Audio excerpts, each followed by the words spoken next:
You know, for all of human history, we've been at war. Not with each other, but with an enemy that's way deadlier than any shark or lion or bear.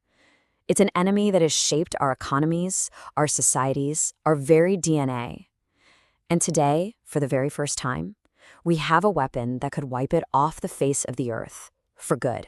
And that brings us to one of the biggest, most complicated questions of our time. Do we actually have the right to intentionally make an entire species go extinct just for our own benefit? The target, of course, is the mosquito. And we're not just talking about some annoying pest at a backyard barbecue.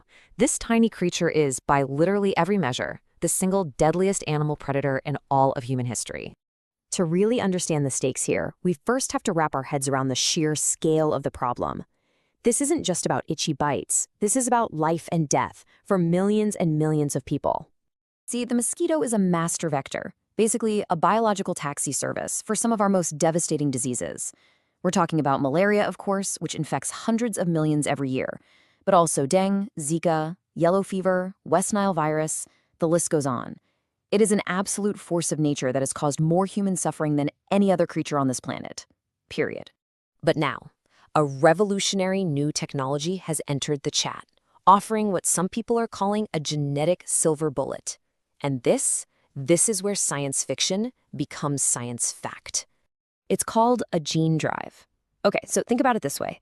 Normally, when two parents reproduce, any given gene has a 50-50 chance of being passed on, right? It's a coin flip. Well, a gene drive, which is built using tools like CRISPR, totally hacks that system. It guarantees that a specific gene gets passed down to nearly 100% of the offspring. It's a literal genetic cheat code that can push a trait through an entire population like wildfire. So how are scientists actually planning to use this incredible power? Well, there are really two main strategies on the table. The first one is called population suppression. This is the full-on let's get rid of them strategy. You'd release mosquitoes with a gene drive that, say, makes all the female offspring sterile. The population would just crash. The second path, which is a bit more moderate, is population modification. The goal here isn't to kill them, but to replace the wild population with a new version that can't carry diseases anymore. The mosquito sticks around, but the danger is gone.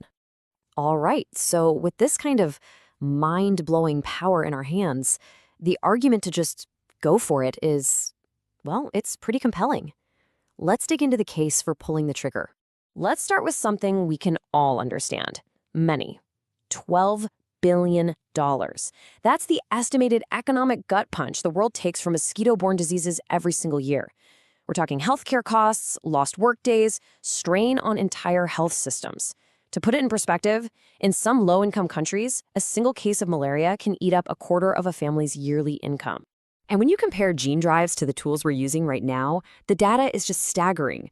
Bed nets, insecticides, they're expensive, they have to be constantly reapplied, and guess what? Mosquitoes are already evolving to resist them. But models show that gene drives could be way more effective.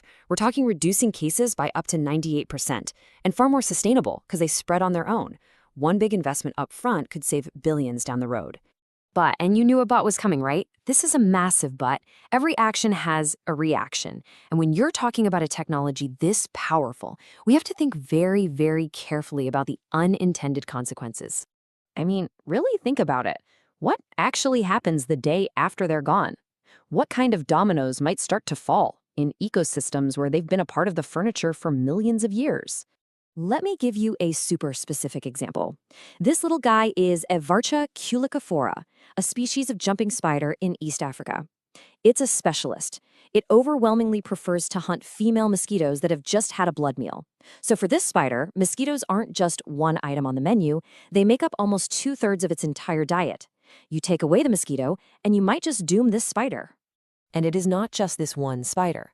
Mosquitoes have these little hidden jobs all over the globe. In the Arctic, they form these massive swarms that are a critical food source for migratory birds. Some think their absence could cut bird populations in half. Their larvae are a key meal for fish in ponds and lakes.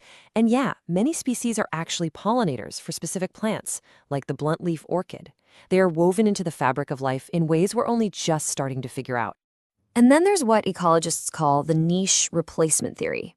Basically, nature hates a vacuum. If we successfully get rid of the big one, the malaria carrier Anopheles gambia, will another species just move in to take its place? Maybe one that's even tougher or more resistant to our insecticides? It's possible we could accidentally make the problem even worse. So if we've got the tech and the humanitarian need is so obvious, what's the holdup? Why haven't we done it yet? Well, the answer comes down to a set of massive barriers that are biological, legal, and deeply, deeply ethical. There are really four great barriers. First, nature fights back. Even in the lab, mosquitoes are already evolving genetic resistance that just stops these gene drives cold. Second, as we just saw, the ecological dominoes are a huge unknown. Third, there's a global stalemate. A gene drive released in one country isn't going to stop at the border, but we have no international laws to manage something like this. And finally, there's the ethical red line. Public opposition is real, and it's fueled by this deep concern about playing God and changing nature in a way we can never, ever take back. These challenges are so big, they've actually forced a major rethink in the scientific community. It's leading us down a new and maybe smarter path forward. The whole conversation is changing. It's not really about total global eradication anymore. That idea is now seen as way too risky, probably too ambitious. Instead, the consensus is shifting towards a much more careful approach called integrated management. So what does that look like? Well, it means being way more precise. Instead of targeting all 3,500 species of mosquito, we focus only on the handful of bad actors, like Aedes aegypti. It also means prioritizing what are called self-limiting technologies, genetic tweaks that are designed to die out after a certain number of generations, which makes them controllable. And crucially, it means not seeing gene drives as the only solution, but as one powerful new tool in a toolbox that still includes vaccines, better sanitation, and all the traditional methods. So, where does that leave us? We're standing at this unbelievable crossroads. We have this almost godlike power to reshape the natural world and to end a huge amount of human suffering. But that power comes with a monumental responsibility. The final question isn't just about whether we can eradicate the mosquito, but whether we have the wisdom to use a tool this powerful with the care and the foresight that both our own species and our planet truly deserve.